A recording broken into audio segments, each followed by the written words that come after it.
Hello and welcome to Star News Analysis, a special live bulletin by the Daily Star on the 2026 national election, which, as you already know, has been won by the BNP.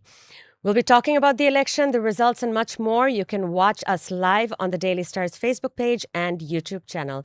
I'm Naziba Bashar, bringing you the latest developments from the Daily Star website. Let's begin with a look at the key election-related update.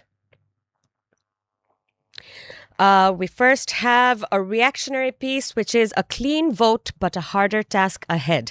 This was the first election since 2008 in which the people's vote actually counted. We have big names, big upsets in the 13th national polls, heavyweight contenders who failed to hold the ground.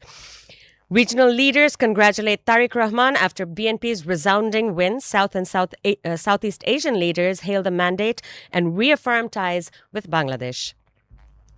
The BNP will seek Hasina's extradition from India, says Salauddin. Foundations of a strengthened democracy were now being laid, he says. Meanwhile, BNP activists lay siege to the Deputy Commissioner's office in Pabna, demand a vote recount. Allegations raised against Jamaat over result manipulation. If we talk about the task that lays ahead for the BNP, the significance of Thursday's election could not be overstated. It was peaceful. Voter turnout at almost 60% is globally acceptable. More importantly, however, Jamaat-e-Islami, which has lost the election, has stopped short of rejecting the polls but raised questions about the results, saying they were not completely happy with the results. Regardless, Bangladesh has just witnessed a fairly satisfactory election which could be considered exemplary. And not just in Bangladeshi standards, this election should stand up to any scrutiny, but that was the beginning. The interim government has done its part as has the Election Commission, and commendably so. Importantly, the law enforcers appeared to act impartially when they were able to set the tone the day before. But, as was evident, several quarters came together to join hands in this effort where the interim government must have played a central part. Whether or not the interim government provided an able leadership in the election process is immaterial now. When it comes to the tasks ahead, it will now be up to Tariq's incoming government to continue the challenging task of rebuilding the institutions that the previous regime had systematically dismantled and destroyed. The BNP has its own baggage too. The party would do well to remember that attempts to subvert the democratic process, whether in 1979, 1996 or 2006, did not bode well for the party or its leaders. In other news, several heavyweight and widely discussed candidates suffered defeats in the 13th national parliamentary election, sparking conversations in political circles. According to unofficial results, a number of senior leaders from the BNP, Jamaat-e-Islami Bangladesh, and National Citizen Party, and among independent contenders, failed to secure their seats despite heavy expectations. Many of those defeated have been active in politics for decades and were considered organizationally strong and locally influential, making their losses particularly striking. In Khulna 5, Jamaat Secretary General Mia Gholam Parwar narrowly lost to BNP candidate Ali Asghar Lobby.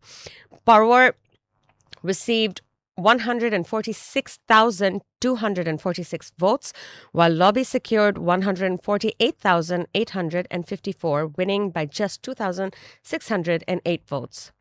In Dhaka 13, Bangladesh Khilafat Majlis Amir Mamunul Haq, contesting under the Jamaat-led alliance, received 86,067 votes.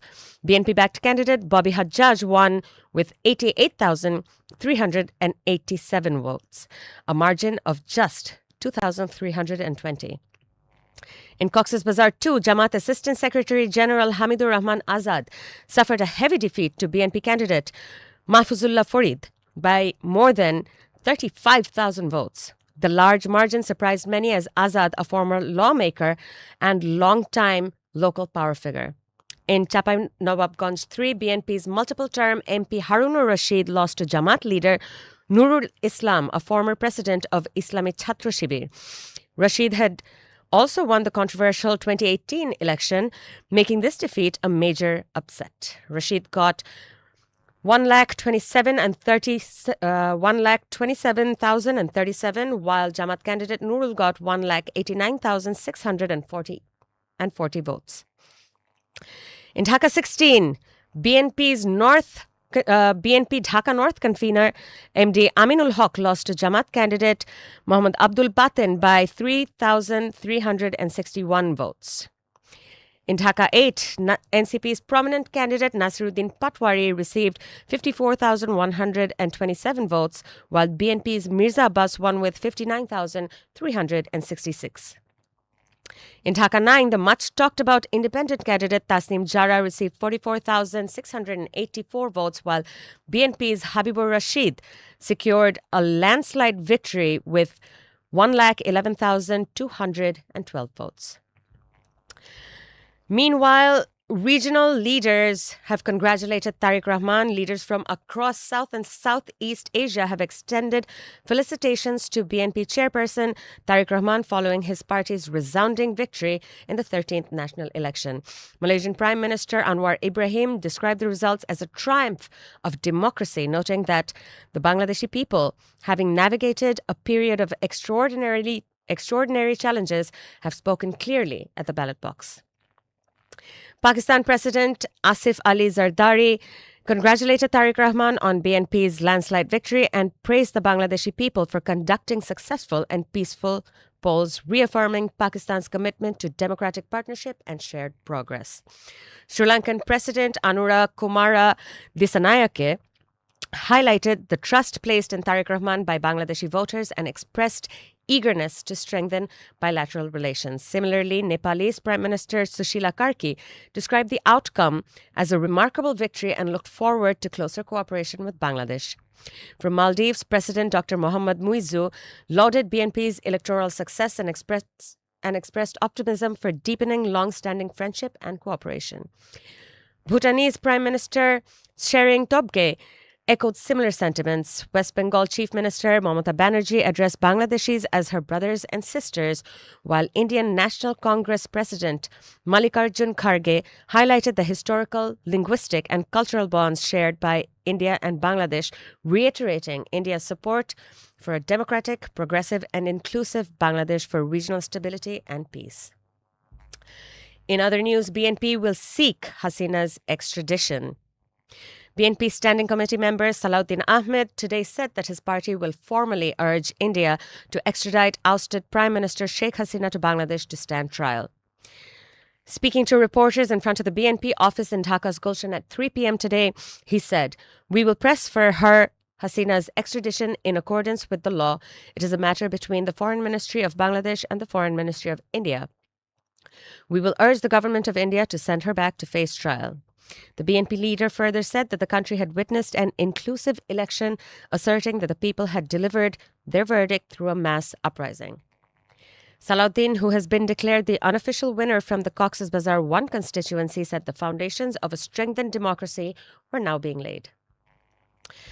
Meanwhile, agitating BNP leaders and activists in Pabna 3 and Pabna 4 constituencies this afternoon laid siege to the Pabna Deputy Commissioner's office as well as the District Returning Officer's office, demanding a recounting of votes in the two seats. They cordoned off the DC office at 4:30 p.m. and stayed there until 6:50 p.m.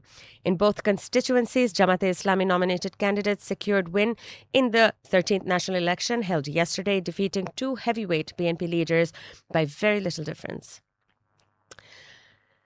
Ladies and gentlemen, we've just taken a quick overview of the major stories at the moment, and that brings us to the end of this special live bulletin. For more up-to-the-minute developments as they unfold, keep your eyes on the Daily Star website. Thank you and good night.